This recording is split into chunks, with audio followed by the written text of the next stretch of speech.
Kajian ilmiah.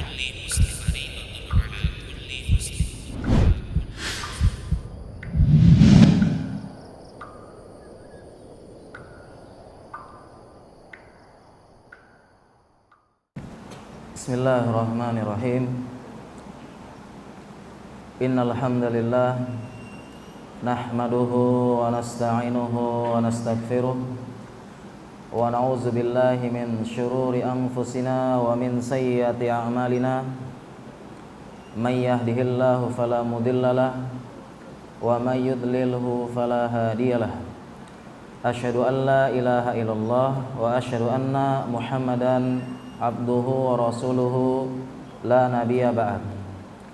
Para jamaah sekalian, bapak-bapak, ibu-ibu, kaum muslimin dan muslimat, ikhwan fillah wa akhwat fiddin, yang semoga diberikan hidayah, taufik, anugerah, nikmat kesehatan, salawat dan salam kepada suri teladan kita Nabi Muhammad sallallahu alaihi wasallam.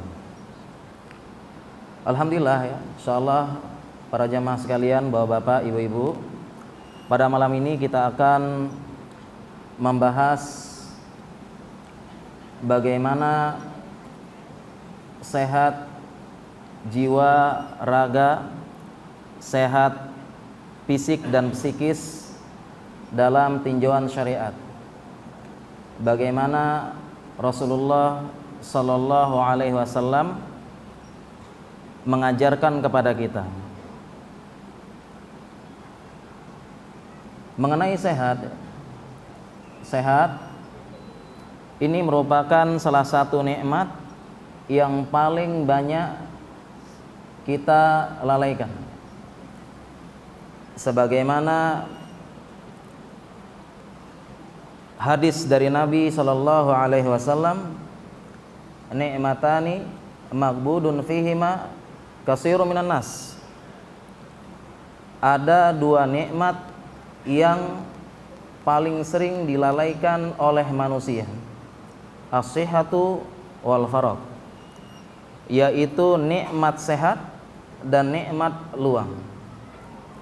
Kita benar-benar sering melalaikan nikmat ini. Nikmat sehat benar-benar jarang kita syukuri.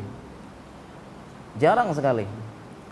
Ada bukti yang menunjukkan kita benar-benar jarang mensyukuri nikmat sehat, padahal ini nikmat yang benar-benar tidak tergantikan dengan apapun. Buktinya adalah salah satunya doa yang sering kita baca ketika keluar dari kamar mandi.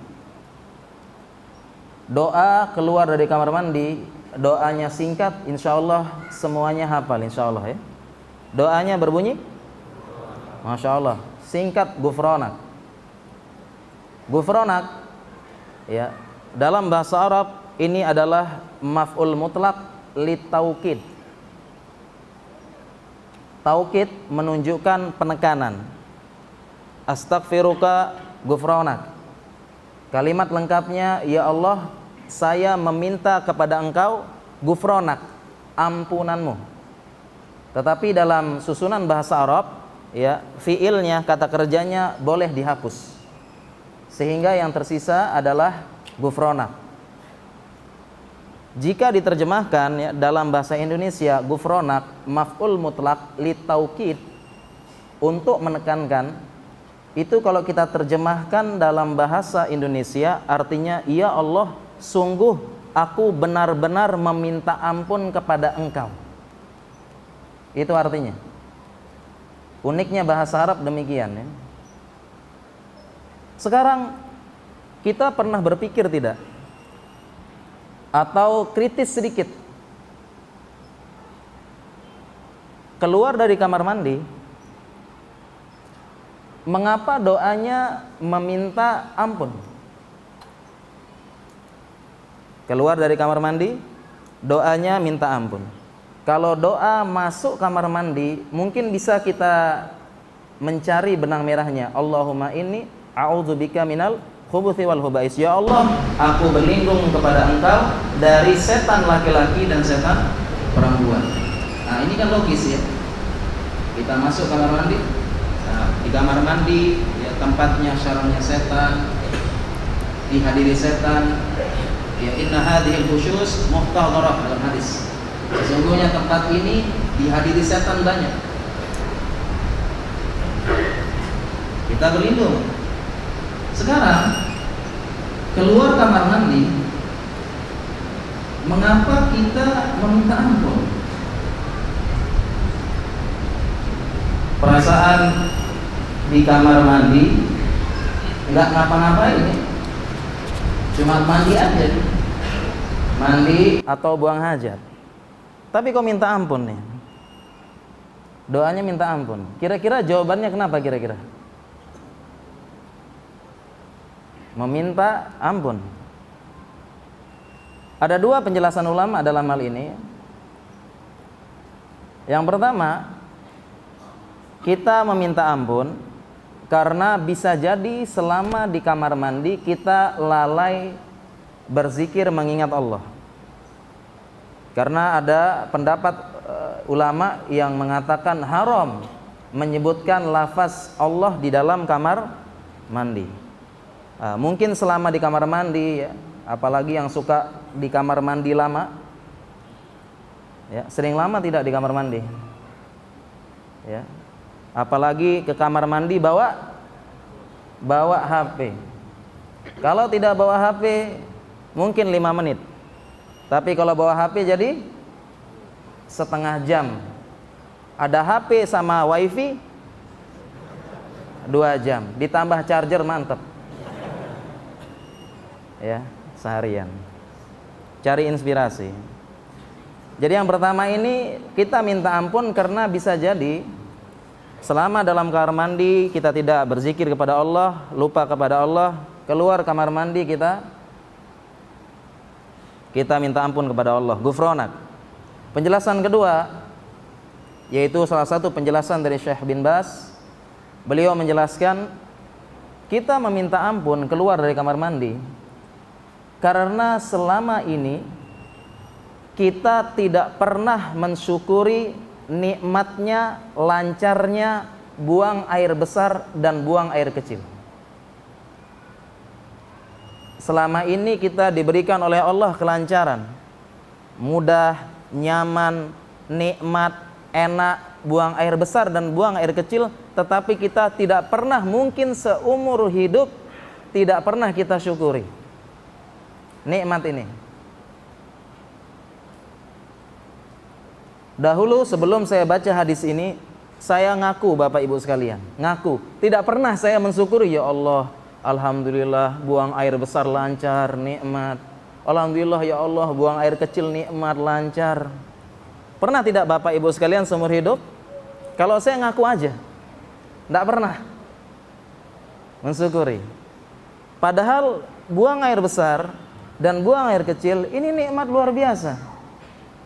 Kata orang, masuknya dinikmati, keluarnya juga dinikmati kan? Nikmat tidak Pak, keluar Pak? Nikmat, apalagi sedang, mohon maaf ya, kebelet, tertahannya udah nusuk-nusuk Pak ya, jedor gitu. Insyaallah ya. Kemudian mencari tempat paling enak, nyaman, kemudian setelah itu mengeluarkan, ketika sudah keluar terus lega sekali, enak, nyaman, dan Masya Allah beban-beban sudah keluar semuanya. Kita tidak pernah mensyukuri nikmat sehat, tidak pernah. Padahal kita ini orang kesehatan yang melihat setiap hari orang-orang yang dicabut nikmatnya seperti ini, dicabut nikmat buang air besar dan buang air kecil, subhanallah ya. Benar, shadiqul masduq, Rasulullah jujur yang benar dan dibenarkan. Nikmat sehat benar-benar kita tidak pernah syukuri dan kita lalai. Kita ya, orang kesehatan, para dokter sering melihat orang-orang yang Allah cabut nikmatnya. Tidak bisa buang air besar, sulit buang air kecil. Saya punya tetangga di Jogja. Tetangga ini qadarullah terkena kanker usus besar, terkena kanker kolon. Ya, jadi di tempat bahasanya usus besarnya ya, bahasa kedokterannya rektum ya, paling bawah itu terkena kanker. Sehingga salah satu gejalanya yaitu susah buang air besar. Subhanallah, Pak. Beliau sekarang sudah meninggal rahimahullah ya. Saya yang antar waktu itu, antar ke sana ke sini. Periksa, jadi tahu banyak cerita, dia banyak cerita kepada saya. Subhanallah, dicabut sama Allah nikmat buang air besar. Dia setiap mau buang air besar sulit. Setiap malam tidak nyenyak tidurnya karena sakit, nyeri, perasaan ingin buang keluar terus. Ketika mau keluar ya, ini mohon maaf kalau kita akan lancar ya. Ini seperti mohon maaf ya, seperti keluarnya mie pelan-pelan. Tetapi tidak keluar semua dan setiap malam tidak bisa tidur, sakit. Secara kedokteran ya, terapinya adalah kolostomi bahasa kita. Kolostomi itu adalah perutnya dibolongi sehingga buang air besar lewat perutnya, ditampung. Dia disarankan kolostomi tapi dia memilih tidak. Dia mengatakan saya tidak mau kemana-mana, mohon maaf ya, bawa kotoran. Saya sholat bawa kotoran. Memang ditampung di luar, Pak. Nikmat Masya Allah. Belum yang Allah cabut lagi, nikmat dicabut oleh Allah, nikmat buang air kecil. Beberapa pasien yang terkena penyakit batu saluran kencing, atau mungkin yang sudah berumur, bagi bapak-bapak umumnya terkena prostat ya. Prostat itu kelenjar, ada dua ya. Dua, kalau membesar dua-duanya akan menekan saluran kencing. Ini Allah cabut nikmatnya. Dicabut nikmatnya, subhanallah, ini merana, Pak. Pertama, sering merasa anyang-anyangan. Bahasa sini apa ya? Anyang-anyangan itu pengen pipis ya, mohon maaf ya. Kebelet. Jadi sedang asik-asik duduk seperti ini, muncul perasaan ingin ke belakang. Sedang asik, jadi tidak tenang, tidak bisa seperti ini, duduk nyaman, dengarkan, menikmati, tidak bisa. Sedang duduk-duduk seperti ini, anyang-anyangan, ingin ke belakang. Sampai di kamar mandi, ya setelah, kalau kita kan rasanya ingin, sudah ingin jedor ya, Masya Allah. Dia ini mau keluar tetapi tidak bisa. Mau keluar ditahan, tidak bisa lepas ya. Sudah ngeden kuat gitu, yang keluar tetesan, tes. Sudah selesai ngeden kuat-kuat, tidak semuanya keluar, masih ada tersisa. Bagaimana rasanya, Pak? Bisa konsentrasi tidak? Sekarang begini, buang air kecil di tengah-tengah, tahan, Pak. Tahan. Gimana rasanya? Tidak lega dan masih mengganjal. Dan ini terus menerus. Kemudian kalau bahasa kita kedokterannya obstruksi total, menghambat total. Mohon maaf ya, air seninya tidak bisa keluar. Apa yang terjadi? Ya, kandung kencingnya, bahasa kita kandung kemihnya, bahasa kedokteran fisika urinaria, itu menggembang besar seperti balon. Seperti balon. Di depan sini ya, Pak ya. Pernah nahan ya? Balon. Itu terus terisi terus tapi tidak bisa keluar. Bisa dibayangkan bagaimana nyerinya. Saya pernah ya, ada pasien seperti ini, semalaman teriak-teriak. Sakit ya, nahan kencing sakit. Tidak keluar. Akhirnya salah satu caranya adalah terpaksa dicoblos dari depan. Plus. Bapak Ibu sekalian, ya para jamaah kaum muslimin dan muslimat, ini orang yang dicabut nikmat buang air besar dan buang air kecil. Ini baru dicabut, belum yang lain-lain dan sebagainya. Oleh karena itu, salah satu sunnah kita agar kita kiat-kiat melembutkan hati, kita menjenguk orang sakit. Kiat-kiat melembutkan hati agar hati kita sehat. Ini sehat rohani. Salah satunya kita menjenguk orang sakit. Menjenguk orang sakit bukan sekedar formalitas. Sebagian kita menjenguk orang sakit formalitas. Tidak enak nanti. Kalau tidak jenguk tidak enak ya. Menjenguk orang sakit ada adab-adabnya. Salah satu adab-adabnya adalah kita bertanya keadaannya. Bagaimana keadaanmu? Kemudian ketika dia menceritakan, apalagi menceritakan sakitnya, dengar sakitnya, dengar keluhannya dengar, apa yang dia ini dengar, semuanya dengar. Keluhannya saya begini, kemudian lihat nikmat Allah yang sangat banyak kepada kita, itu yang membuat kita bersyukur. Salah satunya untuk membuat rohani kita bahagia. Dengar. Orang yang mengeluhkan sakit itu didengar. Didengar, kemudian ini yang membuat kita bahagia. Kenapa? Kita berbicara sehat rohani. Sehat rohani ini adalah sehatnya kita dari berbagai macam penyakit hati. Karena hati juga bisa sakit. Fi qulubihim marad fazadahumullahu maradah. Di hati mereka ada penyakit dan Allah tambah. Salah satu cara kiat menyehatkan hati kita, salah satunya menjenguk orang sakit tadi. Dengar keluhannya, dengar susah hidupnya. Karena jika kita ingin menghidupkan hati dengan bahagia, tidak ada lain, tidak ada bukan, caranya adalah sesuai dengan hadis Nabi SAW. Unzuru ila man huwa asfala minkum wala tanzuru ila man huwa fawqakum zalika alla taddaru ni'matallahi alaikum. Satu-satunya cara agar kita bisa sehat hati kita dan merasa berbahagia, caranya adalah unzuru, lihatlah orang-orang yang di bawah kalian dalam urusan kemewahan dunia. Jangan melihat yang di atas terus.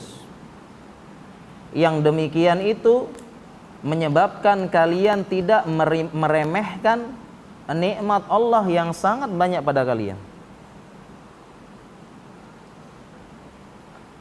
Dengan melihat yang lebih bawah, kita akan bersyukur dan menyadari ternyata nikmat Allah kepada kita sangat banyak. Ini yang membuat hati kita bahagia, jiwa hidup, rohani sehat. Melihat yang di bawah, kemudian bersyukur. La in syakartum la azidannakum wa la in kafartum inna azabi lasyadid. Dan ini rumus sederhana agar kita bisa bahagia, sehat rohani. Karena sehat rohani ditandai dengan kebahagiaan yang hakiki. Rumusnya sangat mudah. Bagaimana cara bisa bahagia?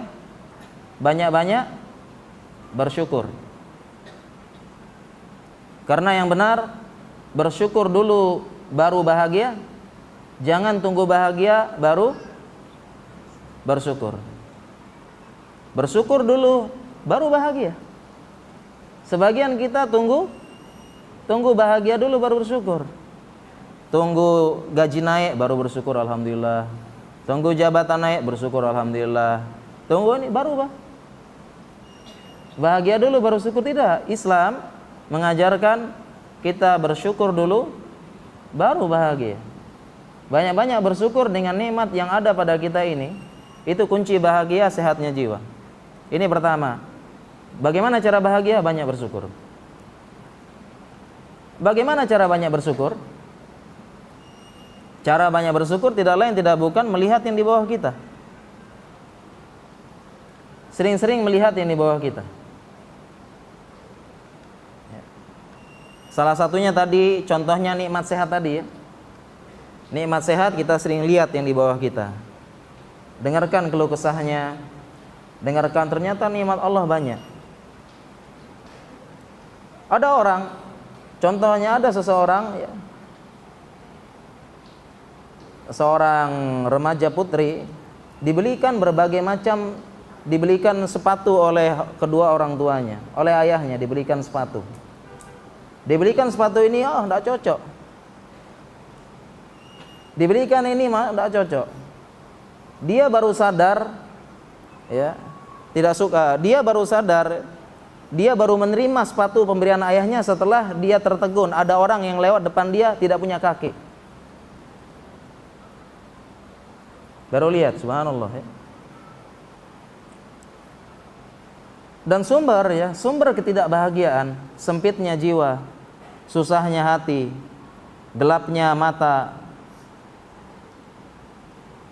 matinya hati, semua sumbernya adalah tidak mau mensyukuri nikmat Allah. Ini sumbernya, semua.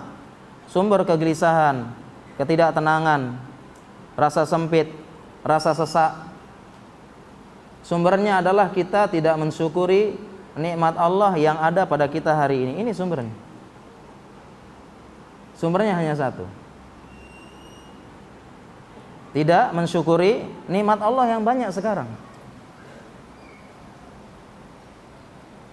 Kita harus lihat ya, nikmat Allah yang sudah banyak dikasih sama kita.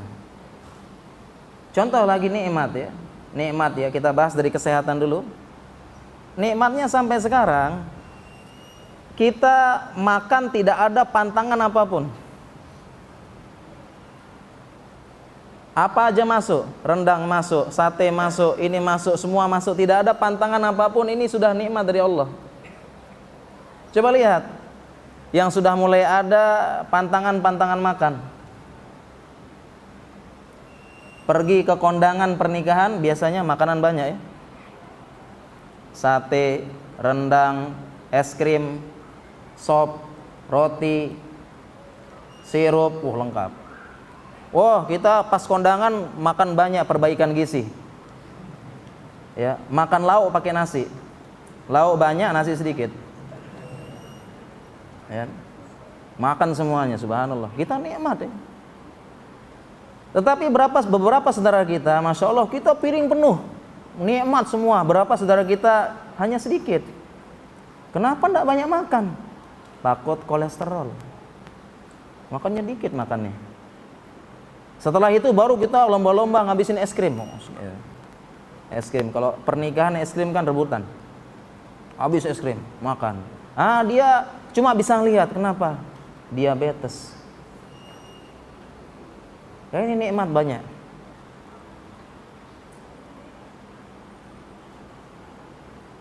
Jadi rumusnya agar bisa sehat rohani, sehat jiwa, rumusnya sangat mudah dalam Islam. Dan Islam agama yang mudah. Innad dina yusrun. Sesungguhnya agama ini mudah. Agama Islam agama yang mudah, tetapi tidak bermudah-mudahan. Innad dina yusrun wa ma ja'ala alaikum fid dini min haraj. Allah tidak menghendaki bagi kalian dalam beragama ini kharaj, rasa sempit. Al-Quran, Toha ma anzalna alaikal Qur'ana litashqa. Tidaklah kami turunkan Al-Quran ini supaya kalian celaka. Tidak mungkin.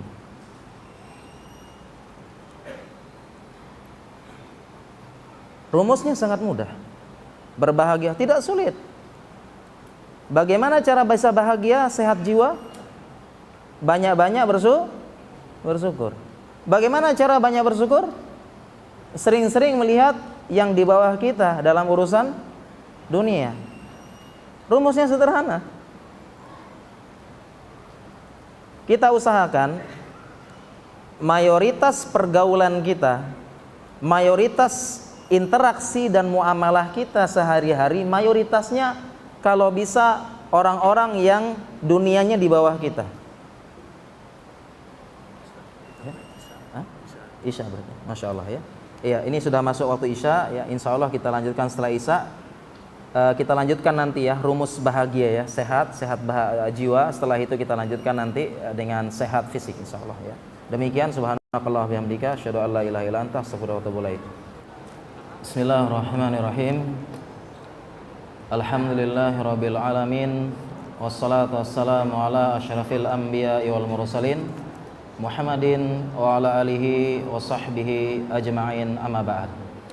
Para jamaah sekalian, bapak-bapak, ibu-ibu, kaum muslimin dan muslimat yang dirahmati Allah Subhanahu wa taala, kita lanjutkan ya.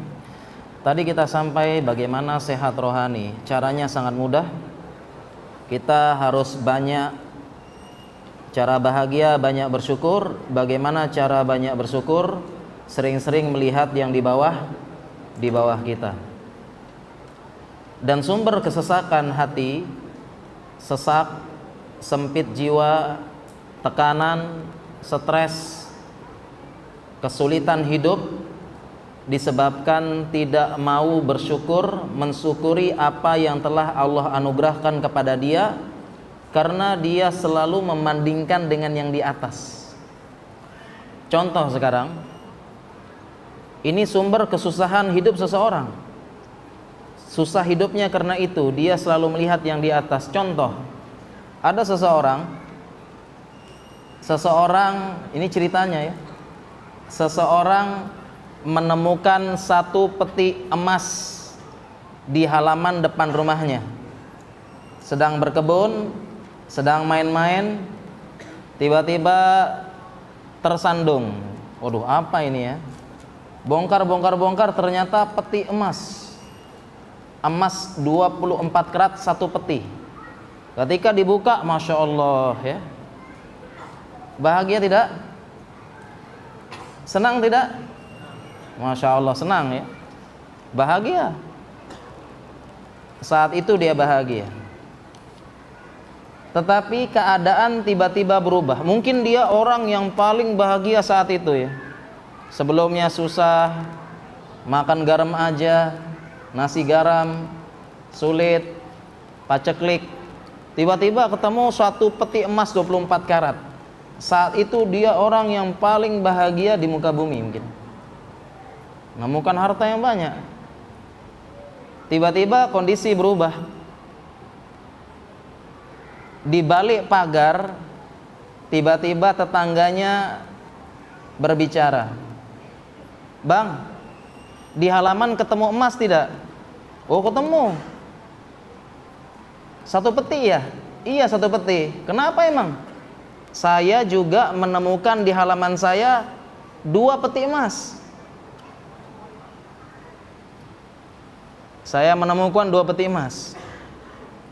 Kira-kira apa yang dirasakan orang tersebut? Orang yang menemukan 1 peti emas itu, apa yang dirasakan? Tiba-tiba bisa jadi kebahagiaan tersebut hilang atau berkurang, ya tidak? Kebahagiaan tersebut kalau tidak hilang berkurang, atau bahkan tidak bersyukur.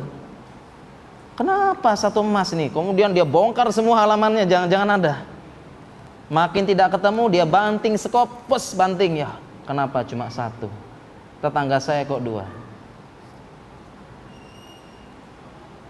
Sekarang sekiranya tetangganya memang dapat 2 peti. Tetangganya dapat 2 peti emas. Tetapi tetangganya tidak pernah memberitahu dan dia tidak tahu. Kira-kira dia bahagia terus tidak? Bahagia. Bahagia. Nah, itu keadaan kita sekarang. Kesempitan hidup, kesusahan, sesak, tidak bahagia, merasa orang paling sial di dunia karena kita tidak pernah mensyukuri nikmat Allah yang ada pada kita. Seorang muslim harus mensyukuri nikmat yang ada pada hari ini. Hari ini saya harus bahagia, hari ini saya harus bersyukur. Ini kuncinya bahagia, sehat rohani. Karena tidak kita detik ini, saat ini ada yang bisa menambah hartanya? Detik ini, sekarang ini, ada yang bisa menambah hartanya? Tidak bisa. Bisa menambah jabatannya sekarang? Tidak bisa. Hari ini, detik ini bisa merubah keadaan? Tidak bisa. Yang diubah hanya satu, mindset bahwasanya dia sedang mendapat nikmat yang banyak. Yang diubah hari ini, saat ini hanya satu, yaitu mindsetnya, pikirannya, kalau saya sekarang ini sedang banyak nikmat Allah, saya harus nikmati, harus syukuri, dan sebagainya. Hanya itu yang bisa diubah. Tidak bisa. Seorang mukmin harus bahagia, harus gembira, harus bersyukur hari ini dengan nikmat Allah yang sangat banyak. Masa depan belum terjadi, masa depan belum ditakdirkan Allah, belum menyentuh bumi. Masa lalu telah lewat. Masa lalu telah lewat. Tidak akan diubah. Kita tangisi seperti apapun tidak akan kembali. Kita diskusikan bagaimanapun tidak akan kembali masa lalu. Kita musyawarahkan dengan menghadirkan orang-orang hebat, orang pintar menyumbang, masa lalu tidak akan kembali. Seorang mukmin harus bahagia dengan hari ini. Ini kunci agar kita bahagia. Masya Allah, 5 menit lagi ya. Kita belum sampai ke bagaimana sehat jiwa. Sebentar saja ya, sehat fisik ya. Sehat fisik. Sehat fisik ya. Secara umum seorang muslim harus sehat. Al-mu'minul qawiyyu khairun wa ahabbu ilallah minal mu'minid dhaif. Mukmin yang kuat, yang sehat itu dicintai oleh Allah dan lebih baik dibandingkan mukmin yang lemah. Badannya tidak kuat, tidak sehat, gampang masuk angin, gampang lelah, gampang mengeluh dan sebagainya. Semua orang ingin sehat, tidak ada yang tidak ingin sehat ya. Semua ingin apa? Ingin sehat ya. Ada yang mau sakit? Tidak ada ya. Sakit itu tidak enak Pak ya. Tidak enak sakit ya, apalagi sakit gigi. Sakit gigi sakit tidak? Semuanya pasti pernah sakit gigi Pak ya. Pernah ya. Mana yang lebih sakit gigi atau sakit hati? Mana yang lebih sakit? Gigi atau hati? Insyaallah nampaknya ada ikhtilaf. Terlepas dari ikhtilaf tersebut, sakit gigi dan sakit hati memiliki persamaan karena sama-sama dimulai dengan hal yang terlalu manis di awalnya.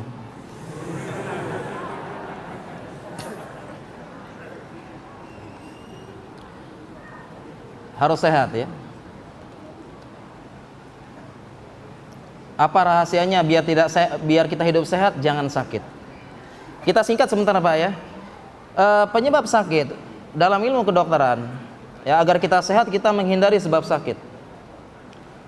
Dalam ilmu kedokteran ada 3 sebab utama penyakit. 3 sebab utama. Yang pertama adalah makanan. Yang kedua infeksi. Yang ketiga adalah lingkungan. Food, infection, environment. 3 sebab utama penyakit ini dalam ilmu epidemiologi kedokteran. Makanan, infeksi, dan lingkungan. Ya. Dari 3 sebab ini, mana yang paling banyak menyebabkan penyakit? Dari 3 sebab ini, mana yang paling banyak menyebabkan penyakit? Ya, sepakat semuanya makanan. Makanan yang paling banyak menyebabkan sakit. Faktanya deh, contohnya karena makanan ya. Contoh karena makanan itu misalnya diabetes, hipertensi, asam urat, kolesterol itu makanan. Kalau infeksi ya tipes, demam berdarah, chikungunya dan sebagainya. Karena lingkungan, contohnya misalnya tidak bersih lingkungannya. Tidak bersih ya. Sakit panu, kadas, kurap dan sebagainya. Yang paling banyak karena makanan. Mana yang lebih banyak, diabetes atau demam berdarah? Mana yang paling banyak? Paling banyak diabetes. Apalagi diabetes ini paling sering terkena pada ibu-ibu dan para akhwat. Karena terlalu sering mengkonsumsi janji-janji manis. Nah, diabetes. Kalau hipertensi Pak, hipertensi kenapa? Makanan juga ya. Apa kira-kira yang tidak boleh dimakan hipertensi? Yang tidak boleh? Apa pantangannya orang hipertensi? Iya benar, terlalu banyak makan yang garam-garam ya. Terlalu banyak yang makan asin-asin. Ini sering mengenai bapak-bapak. Kenapa kira-kira? Karena terlalu sering makan asam dan garamnya kehidupan. Garamnya adalah asinnya keringat berpeluh di luar, sedangkan asamnya adalah omelan para istri.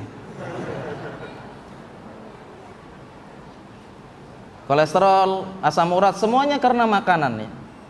Jadi paling banyak yang menyebabkan sakit kita adalah makanan. Dan subhanallah, hal ini telah diberitakan oleh Nabi SAW jauh sebelumnya. Beliau bersabda, ma mala'a adamiyun wi'aan syarrum min batnin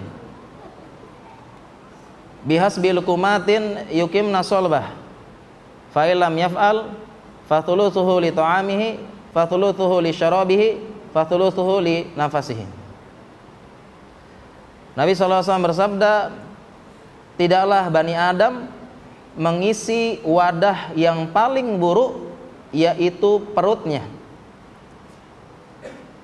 Sebenarnya cukup beberapa suap saja, yukimna solbah, bisa menegakkan tulang sulbinya. Jika memang tidak cukup beberapa suap, misalnya pekerja keras ya, tukang bangunan, tukang batu, tukang angkat dan sebagainya, fa'ilam yaf'al, maka makannya adalah sepertiganya untuk makanan, sepertiganya untuk minuman, dan sepertiganya untuk nafasnya. Ini diperintahkan, sudah dikabarkan oleh Nabi SAW. Sumber utama penyakit adalah makanan. Kemudian Allah Subhanahu wa taala juga berfirman, menegaskan kulu washrabu wala tusyrifu. Makan dan minum jangan berlebihan. Ibnu Katsir menafsirkan ayat ini, faqad jama'allahu nisfa ilmatib fi hadhil ayah. Ibnu Katsir menafsirkan ayat ini, sesungguhnya Allah telah mengumpulkan setengah ilmu kedokteran pada ayat ini. Kulu washrabu wala tusrifu. Makan dan minum jangan berlebihan. Nah, ini sebab utama penyakit. Paling banyak yang menyebabkan penyakit adalah makanan yang kita makan, dan Rasulullah sudah mengabarkan, sallallahu alaihi wasallam telah mengabarkan, ini adalah wadah yang paling buruk.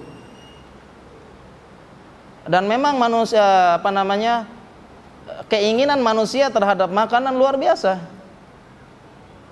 Manusia makan luar biasa ya, Masya Allah. Makannya banyak manusia, ngemilnya dan sebagainya. Contohnya misalnya kalau kita keluar daerah, ke Aceh, Kalimantan, Papua, apa yang dipikirkan pertama kali? Ke Lombok, Lombok daerah asal saya. Apa yang dipikirkan pertama kali? Apa makanan khas daerah sini? Harus coba nih, lidah harus goyang. Makanan. Sumber utama penyakit karena manusia tidak mengontrol makanannya dan berlebihan dalam makan. Ini sumber utama penyakit. Dan ini penyakit-penyakit di saat ini semua karena makanan, mayoritasnya tidak mengontrol. Oleh karena itu kita diperintahkan untuk kita kontrol makanannya. Kontrol makanan, dan kita banyak bergerak ya, karena di zaman ini serba canggih semua ya. Semuanya serba canggih, membuat manusia malas bergerak. Sudah serba otomatis. Ya. Mau buka pintu sudah ada pintu otomatis. Mau nyalain TV ada remote, nyalain AC ada remote, mau pesan makanan ada GoFood, mau ini ada Gojek, ya tinggal Go nikah belum ada ya. Mudah zaman sekarang ya. Dan manusia sekarang malas bergerak. Subhanallah, kadang-kadang kita masjid sebelah rumah, naik motor pergi masjid. Jalan Pak, biar sehat ya. Ada berapa ratus meter masjid sebelah rumah, pakai motor atau jalan Pak? Naik motor ya, jalan ya. Dan ini lebih sesuai dengan sunnah yang mendapatkan langkah, setiap langkah dapat pahala, dan satu langkah yang lain menghapus dosa. Ini karena makanan. Kemudian sehingga kita ini Pak terlalu banyak makan kadang-kadang dan kurang bergerak, belum ngemilnya dan sebagainya. Oleh karena itu kita usahakan kita mengurangi makan kita, dan bisa insya Allah kita kurangi makan secara pelan-pelan, ya, mengurangi porsinya pelan-pelan, dan insya Allah bisa lebih sehat bagi tubuh. Kita mencari sehatnya, bukan mencari dietnya. Kita cari sehatnya, bukan cari diet. Karena saya dari dulu sampai sekarang meyakini berat badan yang ideal adalah hadiah dari pola hidup yang sehat. Ya, saya ulangi ya. Ini keyakinan saya dari dulu. Berat badan yang ideal itu adalah hadiah dari pola hidup yang sehat. Kalau sudah pola hidupnya sehat, nanti berat badannya akan menyesuaikan pelan-pelan, geraknya cukup dan sebagainya, makanannya juga tidak berlebihan. Kemudian baru setelah kita tidak cukup ya makan tadi, baru kita makan seperti biasa, yaitu makan jangan terlalu banyak, jangan sering kekenyangan. Ya, akan tetapi sekali-kali kekenyangan tidak apa-apa ya. Tidak apa-apa sesekali kekenyangan. Nah, ini kita kontrol makanan kita ya. Kemudian selanjutnya sebab lanjutnya misalnya infeksi ya, kita juga dalam syariat telah diatur ya, la yuridu mumridun minal musih, jangan digabung unta sahid, unta yang sakit dengan unta yang sehat, diatur bagaimana tentang kita supaya mengatur infeksi. Firra minal mad'um firaraka minal asad, larilah dari penyakit kusta sebagaimana engkau lari dari singa. Ya, ini sudah diatur ya tentang infeksi. Kemudian juga lingkungan sama, kita diatur dalam Islam. Islam mengatur kebersihan. Wa thiyabaka fatahhir, pakaianmu bersihkanlah. Jadi seorang muslim harus bersih, jangan kotor, jangan tidak pedulikan kebersihan, harus bersih ya. Kalau bisa badannya harum, sebagaimana Nabi SAW suka dengan parfum, beliau suka ya. Kita usahakan ya, jangan sampai nanti rumah kotor bersama kotornya hati, rumah sempit dengan sempitnya jiwa, rumah gelap bersama dengan gelapnya mata akan dunia. Sakit nanti, sakit jiwa dan raga ya. Mungkin demikian Bapak Ibu sekalian yang dirahmati Allah Subhanahu wa taala, para jamaah sekalian ya, kita cukupkan materinya. Sebenarnya ada beberapa hal ya. Ada beberapa hal yang kita sampaikan materi tentang sehat ini, misalnya bagaimana pola hidup sehat secara umum diatur oleh Islam, dan bagaimana Nabi SAW beliau seumur hidup hanya mengalami sakit 1 atau 2 kali. Bahkan ada yang mengatakan Nabi SAW seumur hidup sakit hanya sekali, yaitu sakit ketika menjelang kematiannya. Hanya sekali seumur hidup. Ini kan ada rahasianya, berarti kan? Ada rahasianya ya? Ada rahasianya. Ini perlu kita bahas kapan-kapan. Apa rahasianya beliau sekali seumur hidup sekali sakit? Kalau kita kan pernah sakit berapa kali Pak ya? Minimal panu lah. Enggak ya, enggak ya. Minimal tadi sakit gigi ya, insyaallah. Ya insyaallah kapan-kapan kita bahas, kita lanjutkan dengan tanya jawab ya. Kemarin sudah kita bahas dengan teman-teman panitia ya, supaya ceramah jangan kebanyakan ngantuk, malam-malam ngantuk ya. Jadi lebih banyak tanya jawab agar kita lebih interaktif ya. Mudah-mudahan nanya langsung ya. Oh, insyaallah. Ya, baik Bapak Ibu sekalian para jamaah, insyaallah kita akan kita akan lanjutkan ya dengan tanya jawab. Mudah-mudahan saya bisa menjawab. Kalau tidak bisa silahkan tanya kepada ustadz-ustadz ya, di sini yang lebih banyak ilmunya ya.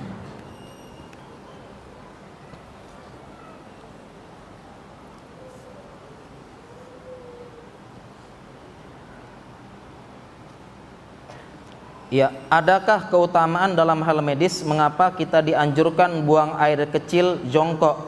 Dalam syariat ada keutamaannya. Jadi kalau buang air kecil memang adabnya, buang air kecil adabnya apa? Adabnya harus duduk. Kalau berdiri buang air kecil bagi laki-laki gimana? Apa hukumnya? Hukumnya boleh. Ya, sebagian ulama mengatakan makruh, tidak sampai haram. Buang air kecil ketika berdiri, karena Nabi SAW pernah Jadi buang air kecil bagi laki-laki berdiri itu pendapat terkuat tidak sampai haram. Ya, ada yang mengatakan boleh, ada yang mengatakan makruh karena Rasulullah SAW pernah kencing sambil berdiri. Ada hadisnya. Dan seandainya kalau dia makruh, maka kaidah fikihnya al makruhatu tubahu indal hajah. Suatu hal yang makruh itu boleh ketika ada hajat. Ya, saat itu sulit jongkok. Ya, sedang dalam semak belukar, kalau jongkok sulit nanti ketusuk-tusuk. Akhirnya ada hajat boleh ketika al makruh boleh ketika ini ya. Jadi ini tidak sampai haram. Kemudian bagaimana secara medis? Secara medis memang kita dianjurkan duduk lebih memudahkan membuang air besar. Kenapa? Karena keadaan otot-otot sekitarnya lebih rileks. Jadi otot-otot sekitar panggul itu lebih rileks ketika duduk, dia tidak menanggung beban. Jadi dia lebih mudah untuk membuang air kecil ya. Tetapi intinya kita kalau bisa sesuai dengan adab kita buang air kecil itu kita usahakan duduk ya. Kita usahakan duduk dan insya Allah tidak sampai haram. Tidak sampai haram insya Allah.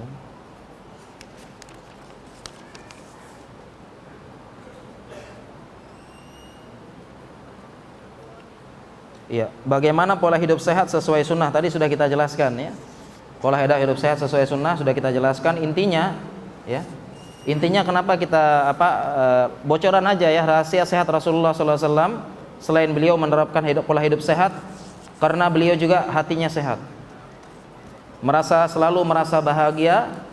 Itulah kunci sehat, salah satu kunci sehat beliau. Hatinya selalu bahagia, berasa bersyukur, tidak pernah mengeluh. Karena secara kedokteran diakui ya, dalam jiwa yang sakit bisa menyebabkan badan sakit ya. Dulu saya ingat mensana in corpore sano. Ya. Mensana in corpore sano. Artinya apa ya? Kamu di sana, saya di sono gitu. Artinya dalam jiwa sehat ada hidup yang ada badan yang sehat. Dan memang kita akui kalau kita stres, depresi, tekanan akan keluar hormon-hormon yang menyebabkan jiwa kita sakit. Hormon adrenalin keluar, hormon stres keluar, akan menyebabkan badan sakit. Jadi salah satu kunci sehat hidup Rasulullah SAW adalah selalu merasa bahagia, qanaah, dan merasa bersyukur dengan apa yang telah Allah karuniakan kepada dia. Dan pada keadaan tertentu orang sakit bisa jadi lebih bahagia daripada orang sehat.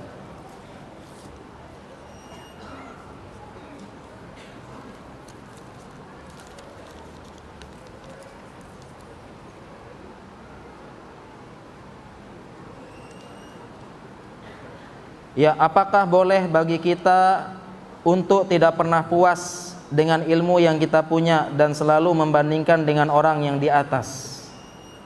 Tidak puas dengan ilmu kita dan membandingkan dengan orang yang ada di atas. Ya, ini tidak apa-apa, karena ini ilmu yang bermanfaat ya. Yang kita melihat ke bawah itu adalah urusan dunia. Agar kita bersyukur. Tentunya berbeda dengan cita-cita. Jadi agar kita bersyukur, kita lihat yang di bawah kita. Sedangkan dalam hal-hal yang bermanfaat kita lihat yang di atas. Bahkan dalam hadis disebutkan tidak boleh hasad kecuali dua, yaitu orang yang diberi ilmu, dan kedua yang bermanfaat, yang kedua orang yang diberikan harta kemudian sering menyumbangkan. Ya, hasad hanya boleh pada dua hal ini, dan hasad yang baik disebut dalam syariat dengan istilah ghibthah. Ghibthah ini hasad yang baik. Hasad yang baik boleh. Jadi boleh kalau tentang ilmu ya.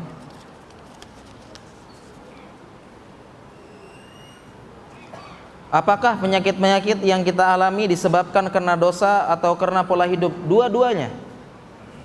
Apakah penyakit kita itu karena dosa atau karena pola hidup? Dua-duanya bisa menyebabkan penyakit. Wa ma aswabakum min musibatin fabima kasabat aydikum. Apapun yang turun kepada kalian berupa musibah itu karena dosa-dosa kalian. Jadi bisa jadi penyakit kita ini Allah turunkan penyakit kita ini karena dosa-dosa kita, dan untuk mensucikan dosa-dosa kita Allah turunkan. Iza aradallahu bihil abda al khaira, kalau Allah menginginkan kebaikan kepada hamba, ajjalalahu uqubata fid dunya, kama qala Rasulullah sallallahu alaihi wasallam. Kalau Allah menginginkan kebaikan bagi hambanya, dia segerakan hukumannya di dunia, diturunkan. Jadi penyakit kita bisa karena dosa, bisa karena dosa, atau bisa karena yang lain, atau bisa karena ujian. Ya, makanya salah satu caranya kita bisa sebab syar'i agar kita bisa sembuh ya kita banyak-banyak istighfar dan kita memperbanyak sedekah.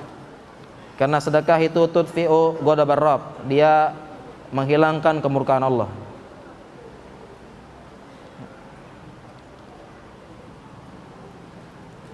Apakah ya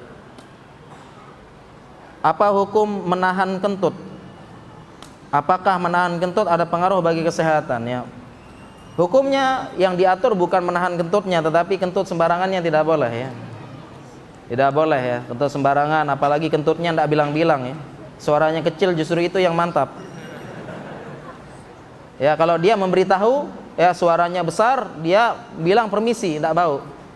Tapi kalau yang kecil ces gitu ya, wah ini bahaya.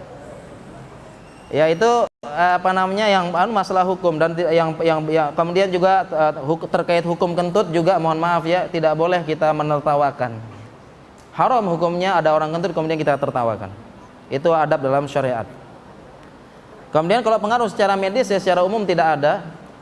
Ya secara umum tidak ada, artinya tidak memberikan pengaruh langsung ya, hanya sekedar ya mungkin rasa sakit, rasa tidak nyaman. Kenapa? Karena umumnya tubuh kita memproduksi gas ya, kalau tidak keluar lewat bawah maka diproses pelan-pelan. Diproses pelan-pelan oleh tubuh dan dikeluarkan lewat saluran yang lain, tidak mesti lewat bawah ya, insyaallah. Ya, bolehkah memakai obat penurun syahwat? Kalau boleh, apa rekomendasi obat yang bagus?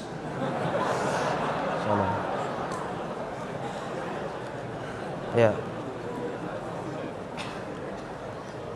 Memakai obat penurun syahwat, alhamdulillah saya sudah menulis artikel tentang ini ya, saya sudah terjemahkan beberapa fatwa ulama obat penurun syahwat ya, salah satunya seingat saya fatwanya Syekh bin Baz, hukumnya boleh memakai obat penurun syahwat. Boleh hukumnya. Hukumnya boleh memakai obat untuk menurunkan syahwat, ini boleh. Baik itu dengan obat syariat ya, yaitu apa namanya dengan melakukan puasa ya. Alaihi bisyam fa inna lahul wija. Kalau tidak bisa banyak-banyak puasa karena ini adalah sebagai wija ya, sebagai pemotong nafsunya. Ya. Jadi boleh ya, fatwanya Syekh bin Baz boleh menggunakan obat penurun syahwat karena memang ya di zaman ini sulit emang ya. Di zaman ini sulit ya apa namanya harus cepat-cepat ini ya, susah zaman sekarang ya. Zaman sekarang ini apa namanya di mana-mana pembangkit syahwat banyak. Ya, pembangkit syahwat banyak dan fatwa Syekh bin Baz boleh. Apa obatnya? Ada obatnya macam-macam. Obatnya ada beberapa untuk bisa menurunkan syahwat. Contohnya misalnya kalau kita dalam ilmu kedokteran beberapa hormon-hormon bisa menurunkan syahwat. Kemudian ada beberapa obat hipertensi yang bisa pengaruh terhadap syahwat, yang bisa menurunkan syahwat. Kemudian ada beberapa obat antidepresan yang dia punya pengaruh untuk menurunkan syahwat. Ya, tetapi obat yang terbaik adalah menikah. Ini obat paling baik untuk menurunkan syahwat. Ya, obat paling baik untuk menurunkan syahwat. Ini yang saya rekomendasikan berarti kan, sesuai pertanyaan. Boleh ya pakai menurun syahwat insyaallah.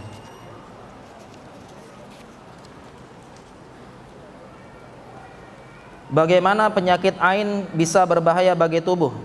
Bagaimana penyakit ini ditinjau dari ilmu kedokteran? Pertama, penyakit ain ini adalah penyakit non medis. Dalam ilmu kedokteran tidak ada diagnosisnya. Karena ilmu kedokteran hanya bersandar kepada hal-hal yang ilmiah yang bisa dibuktikan dengan ilmu pengetahuan. Ya. Jadi selalu ada itu ilmu kedokteran secara medis. Tidak ada diagnosis ya dalam ilmu kedokteran sakit apa? Sakit kena sihir, tidak ada. Ya, kena pelet, nah tidak ada. Jadi penyakit ain ini adalah penyakit non medis ya. Tidak bisa didiagnosa dengan ilmu medis. Dan kita sebagai umat muslim kita percaya ada gangguan non medis bisa, kita percaya. Tetapi sikap pertengahan kita adalah memang bisa manusia diganggu oleh jin dan setan. Inna syaitana yajri minal insani majrad dam. Sesungguhnya setan mengalir di pembuluh darah manusia. Sungguhnya setan mengalir pada pembuluh darah manusia. Dan setan bisa mengganggu manusia. bisa menyihir, bisa memberikan gangguan-gangguan. Ini kita yakini dalam Islam. Tetapi sikap pertengahan adalah sikap pertengahan memang bisa dia mengganggu manusia, tetapi tidak semudah itu. Kenapa? Karena hukum asalnya jin dan setan itu takut dengan manusia. Ini hukum asalnya, ingat hukum asalnya. Jin, setan takut dengan manusia. Ini hukum asalnya. Mereka takut dengan kita.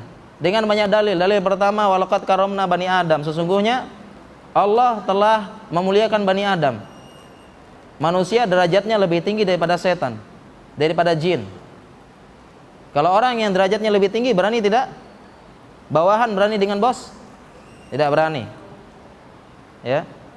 Kemudian dalil-dalil yang lain, misalnya setan takut dengan manusia, lari dari Umar bin Khattab. Ya. Kemudian juga ada riwayat di mana setan ya sedang dia mau masuk di pintu masjid, kemudian dilihat oleh Nabi SAW, diperlihatkan, ditanya, kenapa tidak masuk? Saya takut dengan orang yang sedang tidur. Jadi hukum asalnya jin takut kepada manusia. Dalil yang lainnya, jin itu kerajaannya di laut, di gunung, tidak berani buat kerajaan di lingkungan manusia. Kenapa? Takut dengan manusia. Bahkan beberapa ulama menjelaskan asyaitonu akhafu asyaddu faraqan min ahadikum. Setan itu dia lebih takut kepada kalian. Setan itu takut kepada kalian. Sehingga sikap pertengahan kita menyikapi penyakit gangguan non medis, gangguan setan, sikap kita yakini, tetapi jangan sedikit-sedikit langsung disandarkan. Dikit-dikit gangguan jin, dikit-dikit apa? Masya Allah langit dah hujan, coba diruqyah. Ya, ada apa-apa coba ruqyah. Ada apa-apa jangan-jangan jin. Ada apa-apa jangan-jangan jin. Jangan-jangan jin. Tidak, bukan begitu sikap pertengahannya. Ada apa-apa jangan-jangan jin. Jangan-jangan jin. Oh, jangan-jangan ini dikirim sama siapa? Anaknya sakit. Oh, ini Pak, ini sebenarnya itu dikirim sihir ke bapaknya, tapi nyasar ke anaknya. Biasanya begitu kan kata-katanya kan? Ya, sikap pertengahan kita, ya, memang benar jin bisa mengganggu, tetapi hukum asalnya mereka takut sama kita. Sehingga kasus seperti ini sedikit. Intinya jangan sedikit-sedikit gangguan jin. Mereka takut sama kita. Ini yang membuat kita lemah. Dikit-dikit kok jin lemah. Tak bisa, takut sama kita. Ini ya sikap pertengahan supaya dikit-dikit jangan jin. Memang benar, tapi jangan sedikit-dikit jin. Kemudian terkait dengan penyakit ain, definisi penyakit ain, ya, penyakit ain adalah penyakit yang disebabkan karena pandangan mata yang hasad ataupun kagum. Dua, hasad ataupun kagum. Pandangan mata yang hasad atau kagum, kemudian pandangan mata ini dimanfaatkan oleh setan. Qadarullah, ada setan saat itu memanfaatkan dan menimbulkan bahaya bagi objek yang dilihat. Objek tersebut bisa berupa makhluk hidup, manusia atau benda mati.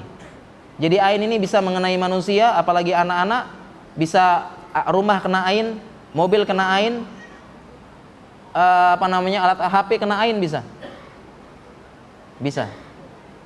Jadi ain tidak hanya orang manusia aja, benda juga bisa. Jadi pengertiannya ain adalah penyakit non medis disebabkan oleh gangguan setan karena pandangan mata hasad atau kagum.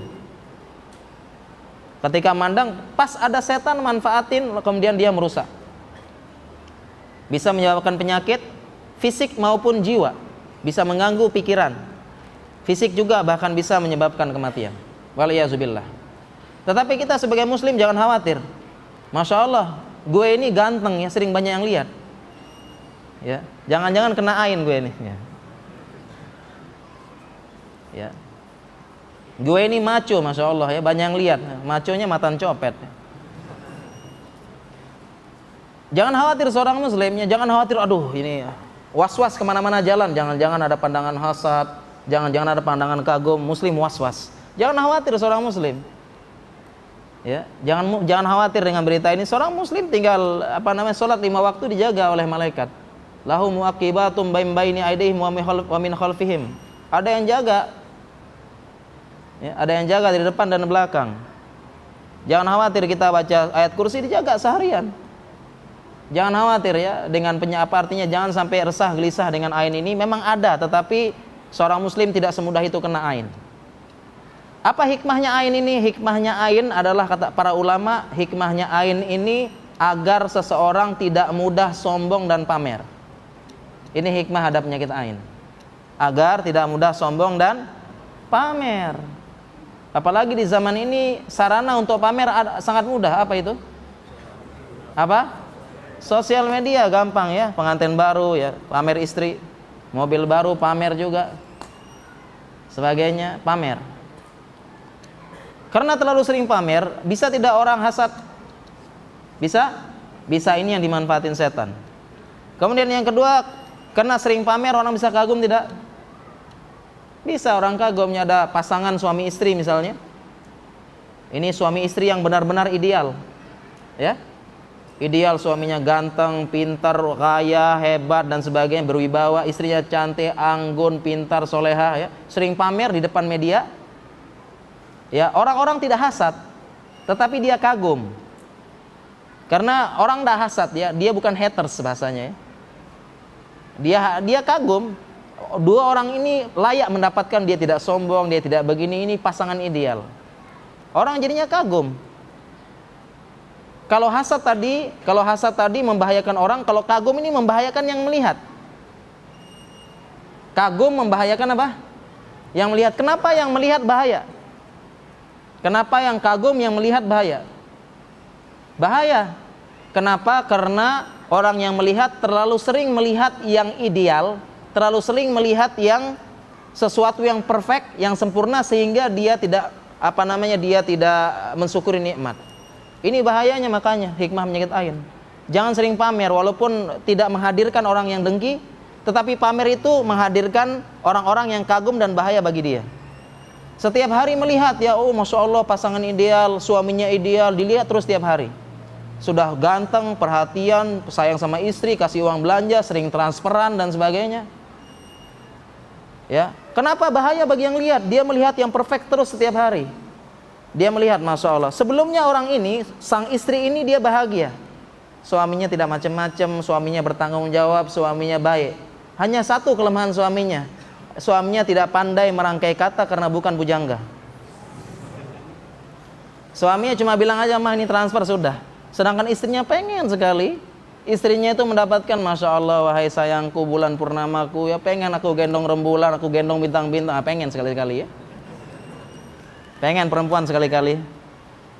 Tetapi karena sebelumnya dia bersyukur, tetapi karena setiap hari melihat yang perfect, dia lihat terus perfect. Mulailah setelah itu dia banding-bandingkan, suami saya tidak pernah romantis, tidak pernah begini. Ini yang membuat bahaya. Ya, jadi ini penyakit kurang lebih penyakit ain ya, superficialnya aja ya. Selebihnya kapan-kapan kita bahas tentang ain. Oh iya. Iya. Pertanyaan dia dari Ahmad. Bolehkah meminta kepada calon ikhwan saat ketika khitbah untuk melakukan cek kesehatan, terutama cek kesuburan? Jadi bolehkah pemeriksaan kesehatan pranikah? Pemeriksaan kesehatan pranikah. Kalau di luar negeri hal ini biasa. Cek kesehatan sebelum nikah, yang dicek kesuburan, kemudian dicek gennya. Ya, jadi kalau cek gen, apakah dia membawa gen penyakit apa tidak? Contohnya hemofilia misalnya ya, penyakit kelainan darah ya. Di luar negeri biasa. Sebelum nikah mereka periksa. Ya. Kalau memang ternyata tidak subur, enggak jadi nikah. EGP ya emang gua pikirin. Nah, sekarang bagaimana dalam syariat? Ada beberapa fatwa para ulama. Sudah saya tulis dan sudah saya terjemahkan. Beberapa fatwa ulama mengatakan, sebagian ulama mengatakan haram. Tidak boleh melakukan cek kesehatan setelah nikah. Kenapa? Akan menimbulkan ketidak rasa percayaan dan curiga, suuzon. Kalau sudah cinta, engkau siap menerima apa adanya. Kan begitu. Ya. Siap menerima apa adanya. Ya, beberapa ulama memfatwakan haram. Tidak boleh ini. Ya udah, kalau nikah saja, nanti menimbulkan permusuhan. Seandainya dia menikah ketahuan kurang subur ya. Kurang subur misalnya, ada kemungkinan dapat anak, kurang subur, bukan mandul. Kemudian mereka tetap menikah, tiba-tiba tidak punya anak. Bisa jadi ini diungkit-ungkit, dulu sih tidak subur dan sebagainya. Dia mulai berpikir, kenapa dulu saya tidak nikah sama dia dan sebagainya. Sehingga salah satu fatwa ulama haram. Fatwa yang kedua yang saya terjemahkan yaitu fatwanya Syekh Abdullah Al-Jibrin. Abdullah Al-Jibrin beliau berfatwa boleh melakukan pemeriksaan kesehatan sebelum nikah kalau ada indikasi. Boleh kalau ada indikasi. Indikasinya apa? Indikasinya adalah kalau hal tersebut terkait dengan tujuan pernikahan. Apa tujuan pernikahan? Tujuan pernikahan pertama litaskunu ilaiha. Supaya apa? Tenang, tentram. Yang kedua, mendapatkan kenikmatan syahwat. Tujuan nikah ini. Ya. Kemudian yang tujuan nikah lagi adalah tujuan utama nikah mendapatkan keturunan. Jadi kalau tiga tujuan ini ada indikasinya dia punya penyakit, boleh kita cek. Ini pendapat Syekh Jibrin. Contoh misalnya di taskunu ilaiha, dia ingin tenang, dia nikah sama orang gangguan jiwa, setengah-setengah gitu ya. Ya memang ini kalau sedang ngomong normal, tapi nanti kadang-kadang kumat gitu ya. Ini boleh periksa dia, benar apa tidak? Karena litaskunu ilaiha tujuan ini nikah. Yang kedua pengen memuatkan syahwat. Ya ada berita dia mau nikah sama seorang ikhwat, ternyata ada berita burung, berita angin. Ikhwan ini seorang yang impoten. Boleh dia. Karena tujuan dia nikah ingin mendapatkan syahwat, ingin mendapatkan kepuasan syahwat, itu tujuan nikah. Iya enggak? Makanya para bapak-bapak ini jangan mengatakan saya poligami bukan syahwat kok. Ya, saya nikah lagi ini bukan karena syahwat katanya, tapi ingin menyelamatkan para janda, insyaallah ya.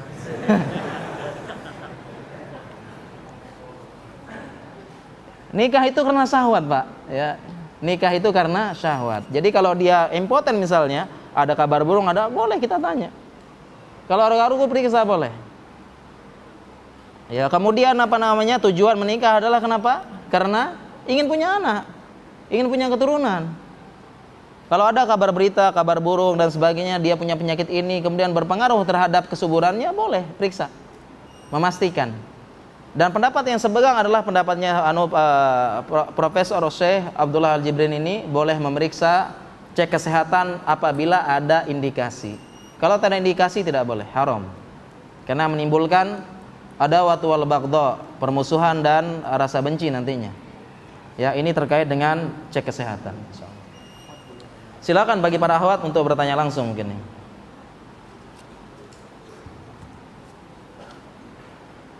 Assalamualaikum warahmatullahi wabarakatuh. Ustaz, bagaimana tanggapan Ustaz terhadap seseorang yang ketika diperiksa secara medis tidak sakit, namun ketika dibawa ke orang kita penyakitnya ketahuan. Dan saya pernah mendengar cerita bahwa ada seorang dokter yang menyuruh pasiennya pulang karena dokter tersebut menganggap bahwa penyakitnya itu karena melawan kepada suaminya. Mohon penjelasannya Ustaz. Jazakallahu khairan. Insyaallah ya. Jadi pernah periksa ke dokter, kemudian dokter mengatakan pulang penyakitnya karena melawan terhadap suaminya. Ini dokter ini ya, dokter atau dokter-dokteran? Atau mengaku dokter ya? Karena perasaan tidak pernah kita belajar diagnosis penyakit membangkang terhadap suami. Tidak ada ya. Ya, terlepas dari hal itu ya, pertama ya, kalau memang demikian, kalau benar, pertama kita katakan ini tidak benar, tidak tepat. Kenapa? Karena ini termasuk menebak-nebak hal gaib. Tidak boleh, la ya'lamul ghaiba illallah. Tidak ada yang mengetahui hal gaib kecuali Allah. Dari mana dia tahu sakitnya itu karena dosa terhadap suaminya? Bisa jadi dia punya dosa lain yang lebih besar. Dari mana dia tahu dosa itu karena suaminya? Oleh karena itu ini ada majalah ya, majalah terkenal ya. Majalah terkenal itu misalnya mayat susah dikuburkan karena mayat susah dikuburkan karena apa? Karena mayat perempuan susah dikuburkan karena menolak poligami misalnya.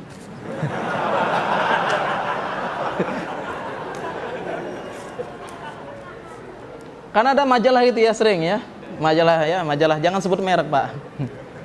Ya, mayat susah dikuburkan, mayat ketika diangkat berat karena dia suka ngutang, suka ini dan sebagainya. Ini Masya Allah, itu menebak hal gaib.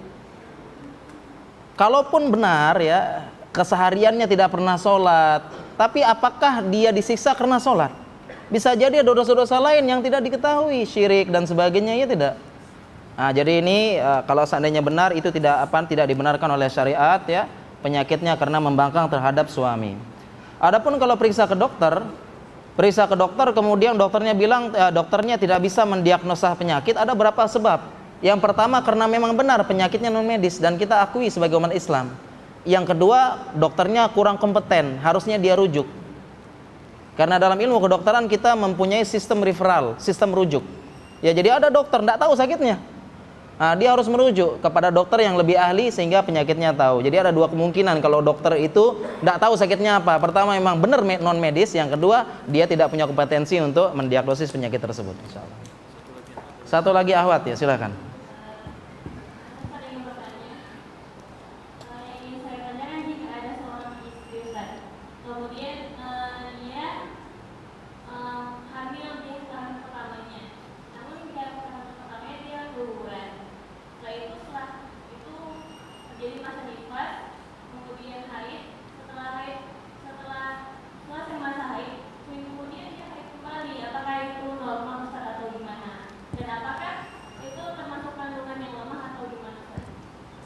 Iya. Jadi ada perempuan ya, dia nifas ya. Kemudian setelah itu haid ya. Selang berapa lama? Haid kembali ya, tidak sampai 1 bulan ya. Tidak sampai 1 bulan. Iya. Terkait dengan haid ya, terkait dengan haid ada ikhtilaf ulama. Ada ikhtilaf ulama batas maksimal dan minimal haid. Ada ikhtilaf ulama, ada batas maksimal dan minimal. Ada yang mengatakan minimal haid itu 1 hari, mazhab Maliki. Ada yang mengatakan 3 hari, mazhab Syafi'i. Dan maksimalnya ada yang mengatakan 10 hari atau 15 hari. Jadi beberapa ulama mazhab menetapkan waktu kapan haid. Karena kalau kita tetapkan waktu, berarti dari sini bisa dibangun hukum. Misalnya mazhab Syafi'i mengatakan minimal haid 3 hari, maksimal 15 hari. Ketika seseorang haidnya seseorang haid sampai 20 hari dan menetapkan 15 hari ya, batas maksimal ya. Batas maksimal berapa? 15 hari. Dia menjalani haid sampai 20 hari. Berarti 16, 17, 18, 19, 20 haid apa tidak? Bukan. Ya, bukan. Jadi beberapa ulama menetapkan angka-angka ya. Tetapi pendapat terkuat adalah pendapatnya Syekhul Islam Ibnu Taimiyah, tidak ada batasan minimal dan maksimal haid. Kapan keluar darah haid sesuai dengan cirinya, itulah haid. Ya. Kapan keluar? Mau keluar 20 hari, asalkan cirinya darah haid, itu adalah haid. Kemudian mau keluar sebulan 2 kali, asalkan yang keluar itu haid. Ya. Jadi pendapat yang terkuat adalah pendapat Syekhul Islam Ibnu Taimiyah, karena syariat tidak pernah menetapkan angka-angka tertentu untuk batas maksimal dan minimal haid. Syariat tidak pernah menyebut. Ya, sehingga patokannya adalah sebagaimana dalam Al-Qur'an, patokannya adalah aza, yaitu gangguan darah tersebut. Kapan darah keluar ya sudah haid. Ya, jadi kasus yang ditanyakan ya, dia baru haid, baru suci, selang berapa hari? Seminggu, 2 minggu. Harusnya normalnya kan bulan depan ya. Nah, selang berapa hari atau berapa minggu haid lagi. Nah, selama darahnya keluar darah haid, berarti itu terhitung haid. Jadi kapan seorang haid tergantung kapan darah itu tersebut keluar. Dan ilmu kedokteran membenarkan. Ilmu kedokteran menguatkan hal ini.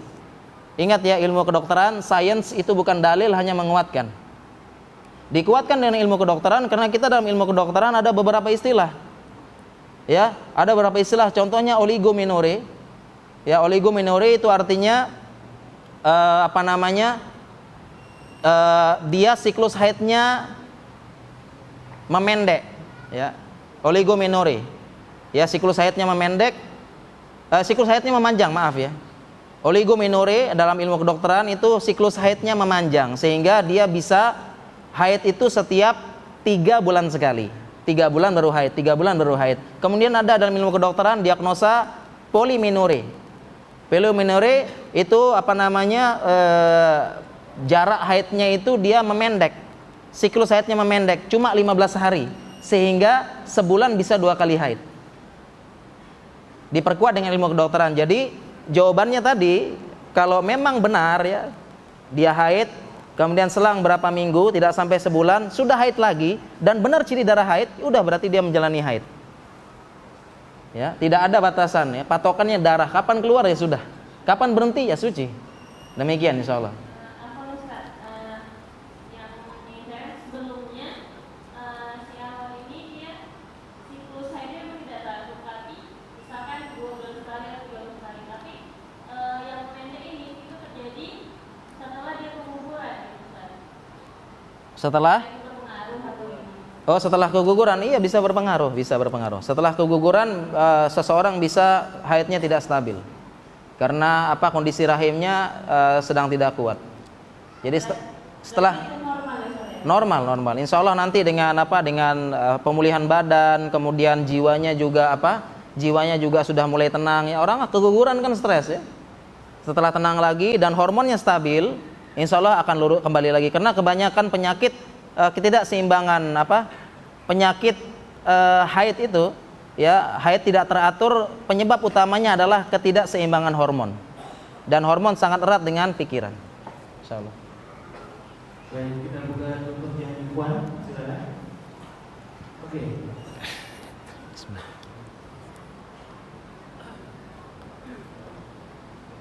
Bismillahirrahmanirrahim.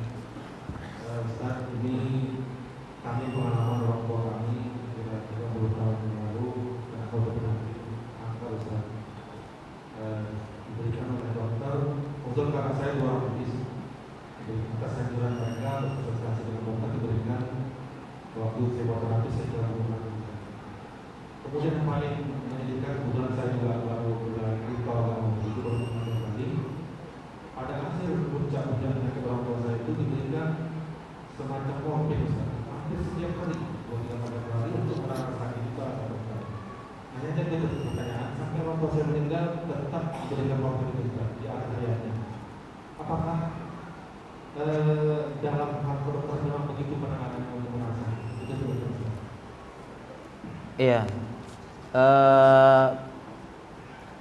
Pasiennya terkena kanker ya, kemudian diberikan obat morfin.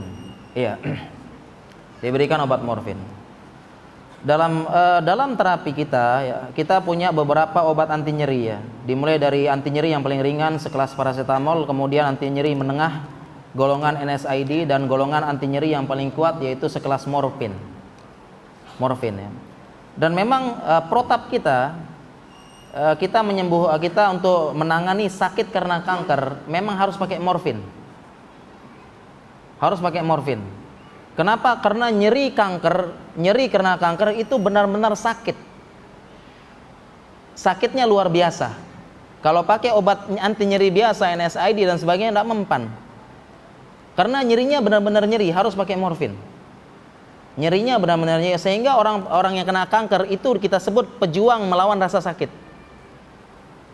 Nyeri karena kanker sakit banget, Pak. Kenapa? Karena kanker ada benjolan di dalam, membesar, kemudian mendesak beberapa organ-organ, menekan pembuluh darah dan saraf. Sekarang kita punya lengan, Pak ya, ini lengan. Lengan coba ditekan, lengannya tekan. Tekan yang kenceng. 1 menit aja, rasanya gimana, Pak? Tekan 1 menit, kenceng. Gimana? Sudah kesemutan, sakit, nyeri dan ngilu, Pak. Baru 1 menit. Nah, orang kena kanker seumur hidup. Sehingga nyerinya benar. Jadi memang terapi kita untuk bisa mengurangi penderitaan, kita menggunakan morfin. Itu protap kedokteran. Sekarang bagaimana hukum syar'inya? Hukum syar'inya ada beberapa fatwa dari para ulama, saya sudah terjemahkan, sudah tulis. Hukum terkait dengan morfin, yang pertama ya, morfin ini kan memang golongan narkoba. golongan narkoba, tetapi dia narkoba yang golongan bawah. Kenapa narkoba dilarang? Karena dia menyerupai khamar. Ya. Narkoba dilarang kenapa? Karena khamar kan? Ya, khamar. Dan khamar ini ada dua sifatnya. Ya, narkoba dilarang karena khamar kan? Dan khamar ini punya dua sifat. Yang pertama, menghilangkan akal atau sebagian akal. Yang kedua, membuat ketagihan. Ada dua sifat khamar. Dua sifat ini agar menjadi khamar. Ya, menghilangkan akal sebagian atau seluruh. Yang kedua, membuat ketagihan. Makanya ada namanya khamar asmara kan? Khamar asmara kan ya? Khamar asmara ini membuat ketagihan. Nah, sedangkan pada penggunaan morfin oleh dokter, dosisnya diatur. Penggunaan morfin ini dosisnya diatur sehingga dia tidak sampai menyebabkan hilang akalnya. Ya, tidak hilang akalnya dan tidak membuat dia ketagihan, sudah diatur dosisnya. Begitu Pak ya. Ketika dipakai morfin dia hilang akal enggak Pak? Tidak kan? Tidak. Kenapa? Karena dosisnya sudah diatur. Sehingga penggunaan morfin dalam ilmu kedokteran berdasarkan dosis dan indikasinya, dan faktanya tidak menyebabkan dia habis pakai morfin langsung dia fly gitu ya, goyang-goyang jeb ajeb gitu ya. Yang kedua, tidak tagih terus, tolong pakai terus, tidak mau. Sehingga dalam hal ini ya, fatwa ulama tersebut membolehkan menggunakan morfin jika ada indikasi seperti tadi. Ini fatwa ulama boleh Pak, insya Allah tidak apa-apa dan mudah-mudahan mendapatkan rahmat dari Allah Subhanahu Wa Taala, insya Allah. Ya, satu lagi dari sana. Ya, juara. Boleh kasih.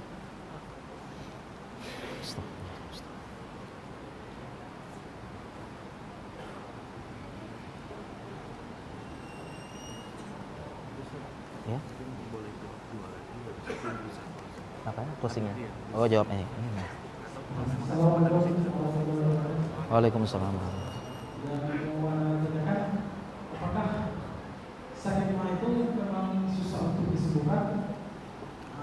Dan apa kiatnya? Karena sejauh yang anak saya perhatikan, ketika orang sakit asam lambung itu di medis pada akhirnya tidak tertangani dengan maksimal, bahkan bisa jadi burus ataupun bisa sampai jadi memakan sekali. Mohon penjelasan. Terkait dengan penyakit mah ya, penyakit mah asam lambung ya. Saya ingat sekali penyakit mah ini paling sering kambuh, bapak-bapak sering kambuh ketika musim Idul Adha. Sering kena bapak-bapak penyakit mah di musim Idul Adha, kambuhnya tengah malam. Paginya makan daging kambing banyak, malamnya kambuh. Mah bangun.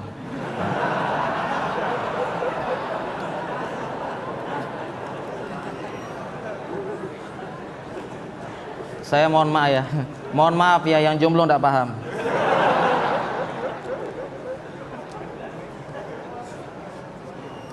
Iya Pak. Jadi sakit mah ini ya istilah orang awam sakit mah ya. Sakit mah ini istilah orang awam, sebenarnya dia adalah penyakit banyak istilahnya dalam medis ya. Sebabnya macam-macam, karena produksi asam lambung berlebihan. Yang kedua karena tukak lambung, lambungnya luka. Ya, lambungnya luka. Ada luka kemudian ditetesi dengan cairan asam, gimana rasanya Pak? Nah, kemudian yang kedua karena produksi asam lambung berlebihan karena infeksi bakteri ya, Helicobacter pylorus. Ini menyebabkan Pak ya. Tetapi yang perlu kita pahami, mayoritas sebabnya mah itu sebabnya psikologis. Sebabnya psikologis. Jangankan orang sakit, kita yang sehat aja sedang cemas, asam lambung naik. Tiba-tiba perut macam-macam. Ya, jadi sebabnya mah itu psikologis. Oleh karena itu terapi utama dari orang penyakit mah, kita lihat dulu sebab patologisnya. Sebab penyakitnya, jangan lupa kita perbaiki jiwanya. Kita perbaiki jiwanya ya. Dan salah satunya cara paling baik adalah dengan kembali kepada agama, merasakan ketenangan, manisnya iman, indahnya tauhid, merasakan tenang, nikmatnya dekat dengan Allah. Ya, kemudian berdoa kepada Allah, idza sa'alaka ibadi anni fa inni qarib, ujibu da'watad da'i idza da'an. Jika mereka bertanya pada engkau ya Muhammad ya, tentang aku, katakanlah sesungguhnya aku dekat, aku mengabulkan doa orang-orang yang meminta ya. Jadi sakit mah ini yang paling utama adalah distabilkan pikirannya, obatnya adalah dekat dengan Allah, kemudian juga dengan menerapkan pola hidup sehat, termasuk puasa Senin Kamis insya Allah ya, puasa rutin. Insya Allah ini bisa memudahkan. Mudah-mudahan bisa Pak ya. Demikian insya Allah ya. Lanjut Pak, tanya. Hah? Tanya ini kertas. Ya. Kita lanjutkan lewat kertas Pak ya. Oh ini sebelah kanan belum diambil ya.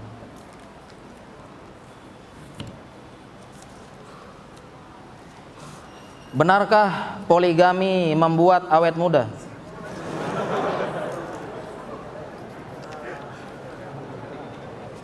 Ya. Benarkah membuat poligami awet muda? Ya, sampai sekarang saya belum pernah melakukan penelitian. Ya, belum pernah membaca jurnalnya. Jadi kalau secara kesehatan, kalau agama kita ngomong harus Al-Qur'an hadis. Kalau kesehatan kita ngomong jurnalnya sudah ada belum? Penelitiannya sudah ada belum? Penelitian yang menghindarkan berbagai macam faktor-faktor kebetulan. Ya, apakah bisa membuat awet muda apa enggak, tergantung nih poligaminya bagaimana kan? Ya, poligaminya bagaimana? Karena memang sudah benar secara ilmu kedokteran kebahagiaan membuat awet muda. Ini benar, apalagi nikahnya dengan yang muda-muda kan? Ikut merasa muda jadinya ya. Ya, intinya saya tidak tahu apakah awet muda apa tidak, tapi ternyata ya intinya poligami adalah pendapat ulama mengatakan sunnah. Ada ikhtilaf ulama tentang hukum poligami. Yang pertama mengatakan sunnah, yang kedua mengatakan mubah. Mubah tergantung tujuannya. Ya, ada dua pendapat ulama tentang poligami, tapi terlepas ini dari poligami, ya terlepas ini dari poligami, intinya kita sikap pertengahan ya, sikap pertengahan ya, laki-laki yang baik tidak bermudah-mudah poligami, perempuan yang baik mudah mengizinkan suaminya poligami.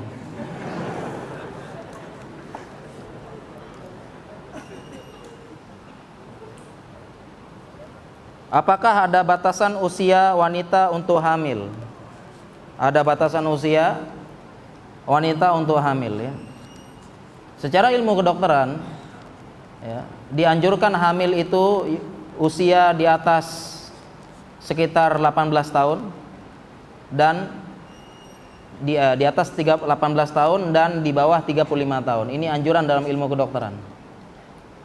Anjuran dalam ilmu kedokteran. Yang sering menjadi pertanyaan, apakah aman hamil di usia 40 tahun atau 41, 42, 45? Apakah aman?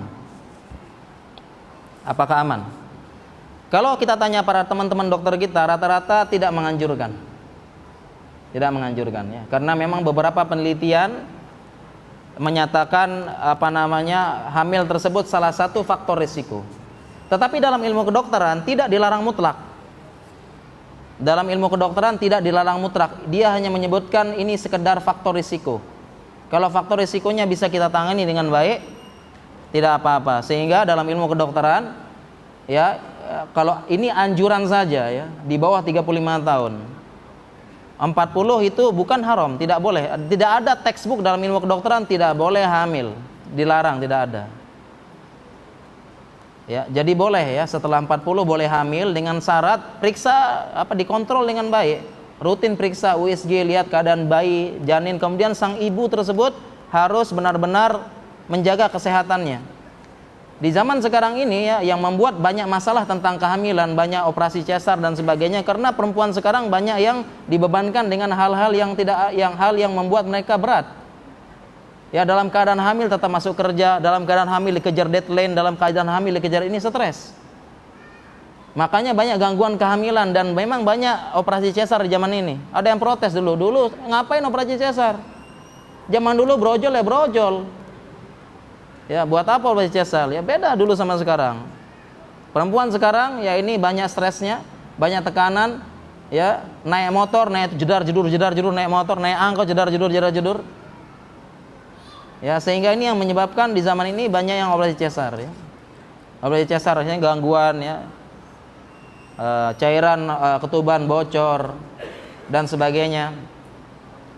Jadi boleh hamil ketika 40 tahun lebih, ya boleh bagi yang ingin melaksanakan sunnah, memperbanyak anak. Fa inni mukatsirum bikumul umam, sesungguhnya aku berbangga-bangga dengan jumlah kalian yang banyak nanti. Boleh, dengan syarat tadi kontrol yang rajin ke dokter. Kemudian selama itu perempuannya harus sehat jiwa raga, tenang, jangan banyak pikiran ya, banyak-banyak zikir pagi petang, merasa tenang. Suaminya pun bertanggung jawab membuat istri tenang.